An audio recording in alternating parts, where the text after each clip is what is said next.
ప్రార్థన చేసుకుందాం. ప్రేమగల మా తండ్రి, గొప్ప దేవానికి స్తోత్రాలు. ఈరోజు మీరు మాకు ఇచ్చిన ఈ వాగ్దాన సందేశాన్ని బట్టి నీకు వందనాలు. దైవజనుడైన ఇర్మియా జీవితంలో ఒక అనుభవాన్ని మా ముందుకు తీసుకొచ్చారు. నీ మాటలు అతడు భుజించినప్పుడు ఆ మాటలు అతనికి ఆనందాన్ని, సంతోషాన్ని ఇచ్చాయని వాక్యాలు మేము చూసాం.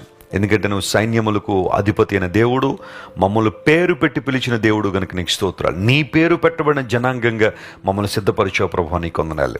ఈరోజు మా ప్రియులు ఎంతమంది అయితే ఇబ్బందుల్లో, ప్రతికూలతల్లో, శ్రమలో ఉన్నారో వారందరినీ మీరు ముట్టండి, లేవనెత్తండి. వారి హృదయంలో ఉన్న గలిబిలిని తీసివేసి, ఆందోళన తొలగించి, నూతనమైన ఆనందాన్ని, సంతోషాన్ని ప్రతి ఒక్కరికి మీరే దయచేయండి.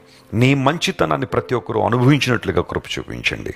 ఘనత, మహిమ, ప్రభావం నీకు మాత్రమే ఆరోపిస్తూ యేసుక్రీస్తు వారి అత్యున్నతమైన నామం పేరిట అడిగి వేడుకొనిచున్నాం తండ్రి.